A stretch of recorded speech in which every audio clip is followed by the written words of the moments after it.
X ഉപയോഗിക്കുന്നവരാണ് നിങ്ങളെങ്കിൽ കഴിഞ്ഞ ദിവസങ്ങളിൽ അവിടെ ട്രെൻഡിംഗ് ആയ ഒരു പ്രവണത ലേശം പിശകാണ്.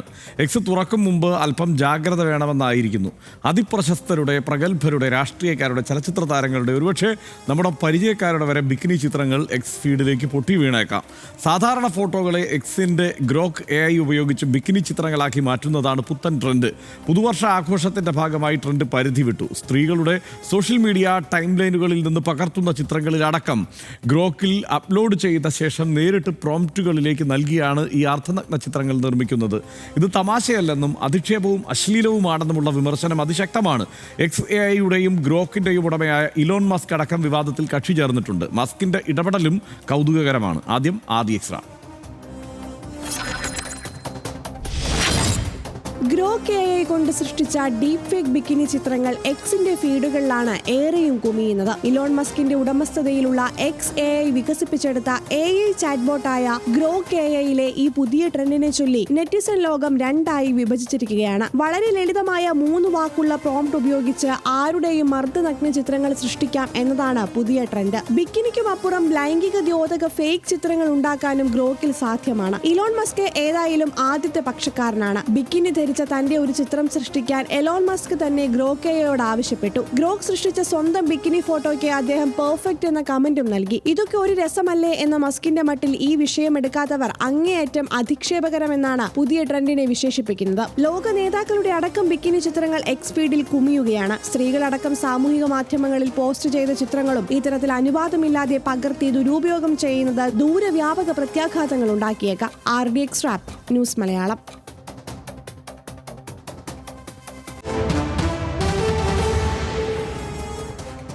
2023 ഇലോൺ മസ്ക് സ്ഥാപിച്ച ഒരു ആർട്ടിഫിഷ്യൽ ഇൻ്റലിജൻസ് കമ്പനിയാണ് XAI. ഗ്രോക്ക് എന്ന ജനറേറ്റീവ് AI ചാറ്റ്ബോട്ട് ആണ് ഇതിൻ്റെ പ്രധാന ഉൽപ്പന്നം. പക്ഷപാതപരമല്ലാത്ത AI സാങ്കേതികവിദ്യ വികസിപ്പിക്കാൻ ലക്ഷ്യമിടുന്ന സ്ഥാപനം എന്നാണ് മസ്ക് ഇതേക്കുറിച്ച് പറയുന്നത്. 2025 നവംബറിൽ പുറത്തിറക്കിയ ഗ്രോക്ക് 4.1 ആണ് ഗ്രോക്കിൻ്റെ ഏറ്റവും പുതിയ മോഡൽ. ലോകത്തിലെ ഏറ്റവും ഇൻ്റലിജൻ്റായ AI എന്ന് XAI സ്വയം വിശേഷിപ്പിക്കുന്നു. Coding, image, video processing, real time data access എന്നിവയിൽ മികവുണ്ട്. ഇമോഷണൽ ഇൻ്റലിജൻസ്, ക്രിയേറ്റീവ് റൈറ്റിംഗ് ഈ വെർഷനിൽ കൂടുതൽ മെച്ചപ്പെടുത്തിയിട്ടുണ്ട്. ഈ വർഷം ജനുവരി മാർച്ച് കാലയളവിൽ ഗ്രോക്ക് 5 എന്ന വെർഷനും പ്രതീക്ഷിക്കപ്പെടുന്നുണ്ട്. ഗ്രോക്ക് വിവാദങ്ങൾ പക്ഷേ ഇതിൻ്റെ തുടർക്കഥയായി ഇങ്ങനെ വന്നുകൊണ്ടേയിരിക്കുകയാണ്. 2025 മെയ്യിൽ വെള്ളക്കാരുടെ കൂട്ടക്കുരുതിയെപ്പറ്റി ചോദിക്കാതെ തന്നെ ഉത്തരങ്ങൾ നൽകി. ഒരു ജോലിക്കാരൻ നടത്തിയ ഉത്തരവാദിത്തമില്ലാത്ത മോഡിഫിക്കേഷൻ എന്നാണ് ഇതിനെ വിശദീകരിച്ചത്. പിന്നീട് അത് ഫിക്സ് ചെയ്തത് 2025 ജൂലൈയിൽ അഡോൾഫ് ഹിറ്റ്ലറെ പുകഴ്ത്തിക്കൊണ്ടുള്ള റിസൾട്ടുകൾ തുടർച്ചയായി വന്നു. വിദ്വേഷ കണ്ടന്റുകൾ ഇല്ലാതാക്കാനുള്ള നടപടികൾ സ്വീകരിച്ച് സിസ്റ്റം അപ്ഡേറ്റ് ചെയ്തു എന്ന് പിന്നീട് ഇതേക്കുറിച്ച് വിശദീകരിച്ചു. ഗ്രോക്ക് 2025 ഓഗസ്റ്റിൽ ക്രെംലിൻ അനുകൂല രാഷ്ട്രീയ ചായവുള്ള റിസൾട്ടുകൾ നൽകി. വലതുപക്ഷ മാധ്യമ വ്യാഖ്യാനങ്ങൾ നിയന്ത്രിക്കാനുള്ള ശ്രമത്തിനിടെ പറ്റിയതാണ് എന്നായിരുന്നു ഇതേക്കുറിച്ച് വന്ന വിശദീകരണം. ട്രംപ്, മോദി, നെതന്യാഹു എന്നിവരെ മോശമാക്കുന്ന നിലയ്ക്ക് ചിത്രീകരിക്കുന്ന റിസൾട്ടുകൾ തുടർച്ചയായി വന്നു. ട്രെയിനിങ്ങിനായി ജനറേറ്റ് ചെയ്ത കണ്ടന്റുകളിൽ അശ്ലീല ഉള്ളടക്കം കടന്നുകൂടി എന്നുള്ള പരാതിയുണ്ടായി. വിവാദമുയർന്നതിന് പിന്നാലെ സുരക്ഷാ നിയന്ത്രണങ്ങളും നയങ്ങളും പരിഷ്കരിച്ചു എന്നാണ് മസ്ക് വിശദീകരിച്ചത്. XAIയുടെ തത്വശാസ്ത്രം സത്യം തിരയലായതുകൊണ്ട് കൂടുതൽ നിയന്ത്രണങ്ങൾ നടപ്പാക്കില്ല എന്നുമാണ് മസ്ക് പറയുന്നത്. മറ്റ് AI ചാറ്റ്ബോട്ടുകളെ അപേക്ഷിച്ച് ഗ്രോക്ക് കുറഞ്ഞ നിയന്ത്രണങ്ങളോടെയാണ് രൂപകൽപ്പന ചെയ്തിരിക്കുന്നത്. ജെമിനി, ChatGPT പോലെയുള്ള AI ടൂളുകളിൽ ഇമേജ് ഔട്ട്പുട്ടുകൾ ഉപയോക്താവിന് മാത്രമേ ലഭിക്കാവൂ. ഈ 2 ചാറ്റ്ബോട്ടുകളും സ്വകാര്യ ഔട്ട്പുട്ടുകളിൽ പോലും കർശനമായി ഫിൽറ്ററുകൾ ഉപയോഗിച്ചിട്ടുണ്ട്. ഗ്രോക്കിൻ്റെ മീഡിയ ഫീഡിൽ AI സൃഷ്ടിച്ച നഗ്നചിത്രങ്ങൾ പ്രത്യക്ഷപ്പെടുന്നതിന് നിയന്ത്രണമില്ല. അതുകൊണ്ട് എക്സ് ബ്രൗസ് ചെയ്യുന്ന ആർക്കും ലൈംഗികത നിറഞ്ഞ AI ഇമേജുകൾ തിരയാതെ തന്നെ കാണാം. സ്വതന്ത്രമായ ആവിഷ്കാരവും നർമ്മവും പ്രോത്സാഹിപ്പിക്കുക എന്നതാണ് സമീപനം എന്നാണ് ഇതേക്കുറിച്ചുള്ള എലോൺ മസ്കിൻ്റെ നിലപാട്. ഈ മുതലാളിക്ക് ചെറിയ പ്രശ്നമുണ്ടെങ്കിൽ മുതലാളിയുടെ ഉൽപ്പന്നത്തിനും ചെറിയ പ്രശ്നം കാണും എന്ന് പറയുന്ന അവസ്ഥ ഏതാണ്ട് എക്സിനെ ബാധിച്ചിട്ടുണ്ട്. എന്താ തോന്നുന്നത്? കൃത്യം ഈ സെൻറ്റൻസ് പറയാനാണ് വന്നത്. മുതലാളിയുടെ രാഷ്ട്രീയം എന്താണോ അതാണല്ലോ ആത്യന്തികമായിട്ട് ഔട്ട്പുട്ടായിട്ട് വരിക എന്ന് പറയാനായിരുന്നു. ഞാൻ ഗ്രോക്കിനോട് തന്നെ ചോദിച്ചു, എന്താ നിങ്ങൾ ഇമാതിരി ശരിയല്ലാത്ത കാര്യങ്ങൾ ചെയ്യുന്നത് എന്ന് ചോദിച്ചു. അപ്പോൾ ഗ്രോപ്പ് പറയുന്നത് ഇപ്പോൾ ചില റെസ്ട്രിക്ഷൻസ് എടുത്തിട്ടുണ്ട്, ചില ആൾക്കൊക്കെ വലിയ പ്രയാസമായിട്ടുണ്ട്. അതുകൊണ്ടാണ് ഒരു അരമണിക്കൂർ മുമ്പ് ചോദിച്ചപ്പോൾ, നമ്മൾ കയറുന്നതിന് മുമ്പ് ചോദിച്ചപ്പോൾ പറഞ്ഞത്. അപ്പോൾ അവർക്ക് അതിൻ്റെ കുഴപ്പം മനസ്സിലായിട്ടുണ്ടെന്ന് വേണം മനസ്സിലാക്കാൻ.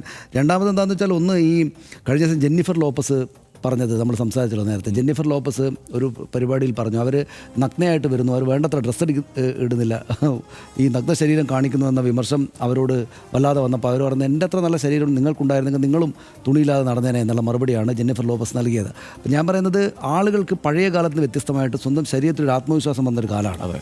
ആത്മവിശ്വാസം ഉണ്ടായിട്ടുണ്ട്. അതായത് ശരീരം എന്ന് വെച്ചാൽ ഈ ശരീരത്തിൻ്റെ എല്ലാ ഭാവങ്ങളും എങ്ങനെയുള്ള ശരീരമാണെങ്കിലും അത് അവനവൻ്റെ ശരീരമാണെന്നുള്ള ആത്മവിശ്വാസം സ്ത്രീകൾക്കും പുരുഷന്മാർക്കും അങ്ങനെ എല്ലാത്തവർക്കും എല്ലാം വന്നിരിക്കുന്ന ഒരു കാലമാണ്. അപ്പോൾ ആ നഗ്നതാ ഭയം എന്നുള്ളത് ആത്മവിശ്വാസത്തിലേക്ക് മാറുകയാണോ എന്ന് തോന്നുന്നൊരു കാലത്താണ് ഇമാതിരി ശരിയല്ലാത്ത കാര്യങ്ങൾ വീണ്ടും വരുന്നത്. അപ്പോൾ ഇത് ആളുകളൊന്ന് വരട്ടും. പക്ഷേ അതോടൊപ്പം തന്നെ ചിലപ്പോൾ ആലോചിക്കുമ്പോഴേ എനിക്ക് തോന്നിയൊരു കാര്യം, നഗ്നതാ ഭയം ലോകത്ത് നിന്ന് ഇല്ലാതാകാനും ഒരുപക്ഷെ ഇത് കാരണമാകുന്നതാണ്. ഇപ്പോൾ എല്ലാവരും ഇപ്പം തുണിയില്ലാത്ത ഡ്രസ്സ് എല്ലാം കോമൺ ആയി കഴിഞ്ഞാൽ പിന്നെ ആർക്കതിനെ പേടി എന്ന് വെച്ചാൽ ഇതിപ്പം എലോൺ മസ്കിൻ്റെ വരുന്നു, ട്രംപിൻ്റെ വരുന്നു, നരേന്ദ്രമോദിയുടെ വരുന്നു, എല്ലാവരുടെയും പടം ഇങ്ങനെ പ്രദർശനത്തിൽ മസ്കിൻ്റെ പടം എടുത്തു. അപ്പോൾ പിന്നെ ഇതിനെന്ത് ഭയപ്പെടാനാണ് ആളുകൾക്ക് എന്നൊരു നഗ്നതാ ഭയം ഇല്ലാത്തൊരവസ്ഥയിലേക്ക്, എന്ന് വെച്ചാൽ അതിൻ്റെ അകത്ത് അതുകൊണ്ട് അപമാനിക്കാനൊരു സ്ത്രീയെയോ പുരുഷനോ പറ്റാത്ത സ്ഥലയിലേക്ക് കാര്യങ്ങൾ എത്തില്ലേ എന്നൊരു കാര്യം അതിനകത്ത് വരുന്നുണ്ട്. പക്ഷേ അത് സ്വാഭാവികമായിട്ടും അത് അവരവരുടെ തീരുമാനമായിരിക്കണമല്ലോ. അപ്പോൾ മനുഷ്യരാണ് തീരുമാനിക്കേണ്ടത്. മനുഷ്യർക്ക്, നല്ല രാഷ്ട്രീയമുള്ള മനുഷ്യർക്ക് കൺട്രോൾ ചെയ്യാൻ പറ്റാത്ത AI ആണ് ഏറ്റവും മോശം AI എന്നത് നമ്മൾ മനസ്സിലാക്കണം. അതുകൊണ്ട് മനുഷ്യർക്ക് അതീതമായിട്ടുള്ള ഒരു യന്ത്ര സംവിധാനങ്ങൾ ഇങ്ങനെ വളരട്ടെ എന്ന് വിചാരിച്ചാൽ അപകടം ഉണ്ടാകും. ഒറ്റ കാര്യം കൂടി പറയാം. ഹിന്ദു വാർത്തയിൽ അവസാനം ഞാൻ വായിച്ച ഹിന്ദുവിൻ്റെ ടീം ഇവർക്ക് മെയിൽ അയച്ചത്രേ ഈ വാർത്തയിൽ, നിങ്ങളെന്താണ് ഇങ്ങനെ ഇതുകൊണ്ട് നിങ്ങളുടെ വിശദീകരണം എന്താണെന്ന് ഗ്രോക്കിന് തന്നെ മെയിൽ അയച്ചു. അപ്പോൾ ഗ്രോക്കിൻ്റെ മറുപടി വന്നത് എന്താണ്, ലെഗസി മീഡിയയുടെ ലൈസാണെന്നാണ്, കള്ളം പറഞ്ഞതാണ്, നിങ്ങൾ പരമ്പരാഗത മാധ്യമങ്ങൾ ഞങ്ങളെപ്പറ്റി കള്ളം പറയുന്നതാണെന്നാണ് നേരത്തെ അവരുടെ വാർത്തയിൽ അങ്ങനെയാണ് വന്നിരിക്കുന്നത്. പക്ഷേ ഞാൻ ഗ്രോക്കിനോട് ചോദിക്കുമ്പോഴേക്കും അവർക്ക് അപകടം മനസ്സിലായിട്ടുണ്ട്. അതുകൊണ്ട് അവർ ഞങ്ങൾ റെസ്ട്രിക്ഷൻസ് കൊണ്ടുവന്നിരിക്കുകയാണെന്നുള്ള മറുപടിയാണ് നൽകുന്നത്. അപ്പോൾ മനുഷ്യർക്ക് നിയന്ത്രിക്കാവുന്ന അംശം ഇപ്പോഴും അതിനകത്തുണ്ട് എന്നതാണ് നമ്മൾ മനസ്സിലാക്കേണ്ടത്. പിന്നെ ഈ പറയുന്നതാണ് ഹർഷൻ ആദ്യം പറഞ്ഞതുപോലെ, ഈ രോഗാതുര രാഷ്ട്രീയം തലയിലുള്ളൊരു മുതലാളിയുടെ പ്രൊഡക്റ്റ് ഇങ്ങനെ തന്നെ ആകാനിടയുള്ളൂ. അതിനെ നാട്ടുകാർ AI വരുമ്പോൾ AI എന്ത് ചെയ്യും, AIക്ക് ഇപ്പോൾ എന്ത് ചെയ്യാനാണ് എന്നൊക്കെയുള്ള ചിന്തയുണ്ടായിരുന്നു. ഇതിനകത്ത് ഒരു കാര്യം പറയാതിരിക്കാൻ വയ്യ, ഗ്രോക്ക് ഒത്തിരി പ്രയോജനം ചെയ്യുന്നുണ്ട്. ഇപ്പോൾ സ്ക്രിപ്റ്റിങ്ങിലാണെങ്കിലും മറ്റു പല കാര്യങ്ങളിലും പലരും ഇതിനെ നന്നായി പ്രയോജനപ്പെടുത്തുന്നുണ്ട്. ഗ്രോക്ക് മാത്രമല്ല, പല AI ടൂളുകളിലെ ആ നിലയ്ക്ക് പ്രയോജനപ്പെടുത്തുന്നുണ്ട്. അപ്പോൾ ഒരു തരത്തിൽ അത് ഉപകാരമാണ് എന്ന് തോന്നിപ്പിക്കുകയും മറ്റൊരു തരത്തിൽ ഈ വലതുപക്ഷ സ്വഭാവത്തെ പല തരത്തിലായി അത് പ്രകടിപ്പിക്കുകയും അതിനെ വളർത്തുകയും ചെയ്യുന്ന ഒരു സംവിധാനമായി തന്നെയാണ് അത് പ്രവർത്തിക്കുന്നത്. ഇതിൻ്റെ കാര്യത്തിൽ സനീഷ് പറഞ്ഞ ഒരു കാര്യമാണ്, നമ്മുടെ പല കാര്യത്തിൽ ഇപ്പം നമുക്കും ഒരു അന്തം കിട്ടാത്ത ഒരവസ്ഥയുണ്ടല്ലോ പെട്ടെന്ന് ഇങ്ങനെ ഒരു സാധനം വരുമ്പോൾ. അപ്പോൾ നമ്മൾ ആലോചിക്കുന്നത് ചിലപ്പോൾ ഇത് ഈ ശരീരത്തെക്കുറിച്ചുള്ള ഒരു ഭയം ആളുകൾക്ക് മാറാൻ തക്കവണ്ണമായിരിക്കുമോ പ്രവർത്തിക്കുക. അതിന് രണ്ട് കാരണങ്ങളുണ്ട്. ഒന്ന്, എലോൺ മസ്കിൻ്റെ ശരീരത്തെക്കുറിച്ച് ഭയങ്കരമായി ചർച്ച നടക്കുന്നത്. അദ്ദേഹത്തെ ഈ ധാരാളം ബോഡി ഷേമിങ്ങിന് വിധേയനാകുന്ന ഒരാളാണ് എലോൺ മസ്ക്. അദ്ദേഹത്തിൻ്റെ ഒരു പ്രത്യേക രൂപമാണ്, അദ്ദേഹത്തിൻ്റെ രൂപത്തിലാണ് അദ്ദേഹത്തിൻ്റെ കാർ ഇറക്കിയിരിക്കുന്നത് എന്നൊക്കെ പറഞ്ഞിട്ടുള്ള അങ്ങനെ ആ രീതിയിൽ അദ്ദേഹത്തെ പരിഹസിക്കുന്ന രീതിയൊക്കെ നേരത്തെ കണ്ടിട്ടുണ്ട്. അപ്പോൾ അദ്ദേഹം തന്നെ അദ്ദേഹത്തിൻ്റെ ഈ ചിത്രവും എടുത്ത് പ്രദർശിപ്പിക്കാൻ തയ്യാറായിട്ടുണ്ട്, ഇത്തരത്തിലുള്ള ബിക്കിനി ചിത്രം. അതായത് അപ്പോൾ ഇതിൻ്റെ പ്രശ്നം ഇത് എത്ര ആളുകൾക്ക് അത് ആ മട്ടിൽ മനസ്സിലായി തുടങ്ങിയിട്ടുണ്ട്. ഈ കാലത്താണ് ഇതിനൊരു വലിയ പ്രശ്നം ഉണ്ടാവുക. ഒരു പക്ഷേ കുറച്ച് കഴിയുമ്പോൾ ആ മട്ടിലായിരിക്കില്ല ആളുകൾ ഇതിനെ വിലയിരുത്തുക. ഒറ്റ കാര്യമേ ഉള്ളൂ, ഇതിപ്പോൾ ആരുടെയെങ്കിലും ഒരു നഗ്ന ചിത്രം കണ്ട് ആളുകൾ ഞെട്ടാതിരിക്കുക എന്നുള്ളതാണ് തൽക്കാലം ചെയ്യേണ്ടത്. കാരണം ഏത് AI ടൂളും വെച്ചിട്ട്, കാരണം ഇതിനകത്ത് ഇപ്പം എന്താ സംഭവിക്കുന്നത് സനീഷേ, വെറുതെ ഒരു ഫോട്ടോ എടുക്കുക, ആ ഫോട്ടോ കൊടുത്തിട്ട് ജസ്റ്റ് അൺഡ്രസ് എന്നോ അല്ലെങ്കിൽ പുട്ടിൻ ബിക്കിനിന്നോ റിമൂവ് ക്ലോത്ത്സ് എന്നോ ഒക്കെ മാത്രം ഇത് കൊടുത്തു കഴിഞ്ഞാൽ, ഇത് ഒരു കമാൻഡ് കൊടുത്തു കഴിഞ്ഞാൽ അങ്ങനെ തരികയാണ്. അപ്പോൾ പണ്ടൊക്കെ ആണെങ്കിൽ മോർഫ് ചെയ്ത ചിത്രം എന്നൊക്കെ പറയുന്നത് അസാമാന്യമായ സാങ്കേതിക വിദ്യയോടെയൊക്കെ തന്നെ നടപ്പാക്കേണ്ട സംഗതിയാണ്. ഗവൺമെൻറ് കണ്ണൂർ തളിപ്പറമ്പിൽ ഒരു സ്കൂളിലെ കുട്ടി ആത്മഹത്യ ചെയ്തു. +2 നോട്ട് പഠിക്കുന്ന ഒരു കുട്ടി. അവരുടെ ഒരു വീഡിയോ ലീക്കായെന്നായിരുന്നു. ഒരു 5, 6, 7, 10 വർഷം മുമ്പാണ് വീഡിയോ ലീക്കായി എന്നുള്ളായിരുന്നു. ആ നാട്ടിലാകെ പരന്നു വീഡിയോ. ആ വീഡിയോ ഇപ്പം ഞാനൊന്ന് റിപ്പോർട്ടറോ മറ്റോ എന്ന് വെച്ചാൽ എങ്ങനെയോ എൻ്റെ കയ്യിലേക്ക് അത് വന്നു. അപ്പോൾ അത് വാർത്തയായിട്ട് വന്നപ്പോൾ കുട്ടി ആത്മഹത്യത്തിന് ശേഷമാണ്. പക്ഷേ ആ വീഡിയോ കാണുമ്പോൾ എന്താ അതിൻ്റെ അകത്തുള്ളതെന്നറിയോ, വളരെ വിദൂരമായിട്ട്, ആ കാലത്തെ ഫോണുകളിൽ വളരെ ബ്ലറായിട്ടുള്ള വിഷ്വൽ, വളരെ വിദൂരത്തിൽ ഒരു ആൺകുട്ടിയും പെൺകുട്ടിയും ഒന്ന് നോക്കിയാൽ മാത്രം മനസ്സിലാവുന്ന രണ്ടുപേരിങ്ങനെ ഹഗ് ചെയ്യാണ്. ഇത് മാത്രമേ അതിനകത്തുള്ളൂ. എന്നിട്ട് ആ കുട്ടിക്ക് ആത്മഹത്യ ചെയ്യേണ്ടതായിട്ട് വന്നു. ആ കാലത്ത് ഒരു 10, 15 വർഷം മുമ്പാണ് എന്നാണ് എൻ്റെ ഓർമ്മ. കുറേ കാലം മുമ്പാണ്. തളിപ്പറമ്പിൽ ചിലരുടെയെങ്കിലും ഓർമ്മയിൽ അതുണ്ടാവും. ആ കുട്ടി, സ്കൂൾ കുട്ടി ആത്മഹത്യ ചെയ്തു. നോക്കൂ, ഇപ്പോൾ അങ്ങനെയാണോ സംഭവം? പോയി പണി നോക്കുന്നില്ലേ കുട്ടികൾ പറയുക. അപ്പോൾ ആ തരത്തിലുള്ള ഒരു ആത്മവിശ്വാസത്തിലേക്ക് ആളുകൾ വരുന്നൊരു കാലമാണ്. നമ്മളിപ്പോൾ ഇൻസ്റ്റാഗ്രാമോ അല്ലെങ്കിൽ ഫേസ്ബുക്കോ ഏതെങ്കിലും സോഷ്യൽ മീഡിയ എടുത്ത് വെച്ചാൽ അവരവരെ നല്ല ആത്മവിശ്വാസത്തോടെ പ്രകടിപ്പിക്കുന്ന എത്രയെത്ര ആൺ പെൺ ട്രാൻസ്ജെൻഡർ ആളുകളെയാണ് കാണുക.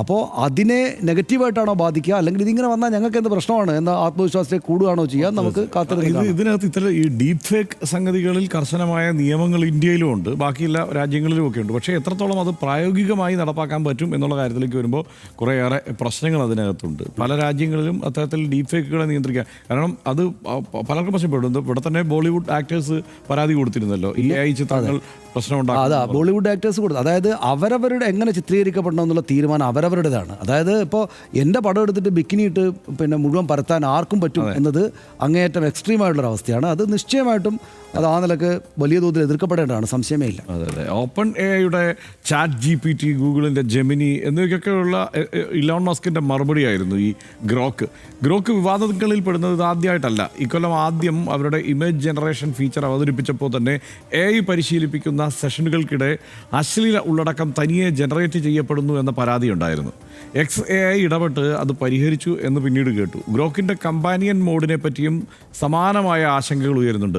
ലൈംഗികവൽക്കരിക്കപ്പെടുന്ന AI ഉള്ളടക്കത്തിൻ്റെ വർദ്ധിച്ചു വരുന്ന സാന്നിധ്യം കൃത്രിമ ബുദ്ധിയുടെ ഉപയോഗത്തെപ്പറ്റി ഗൗരവപ്പെട്ട ചോദ്യങ്ങൾ ഉയർത്തുന്നുണ്ട്.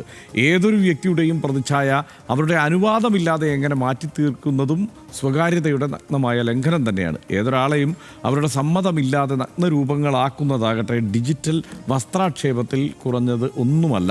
ഡിജിറ്റൽ സമ്മതം എന്നൊരു പുതിയ വാക്ക് ഉയർന്നു വരുന്നുണ്ട്. യഥാർത്ഥ ലോകത്തിൻ്റെ സമ്മതം പോലെ തന്നെ ഗൗരവത്തോടെ ഡിജിറ്റൽ സമ്മതത്തെയും വരും കാലത്ത് ലോകം പരിഗണിക്കേണ്ടിയിരിക്കുന്നു. കാരണം ഒരു പുതിയ സാങ്കേതിക വിദ്യയും അടിസ്ഥാന ധാർമ്മികതകളെ ഇല്ലാതെയാക്കുന്നില്ല.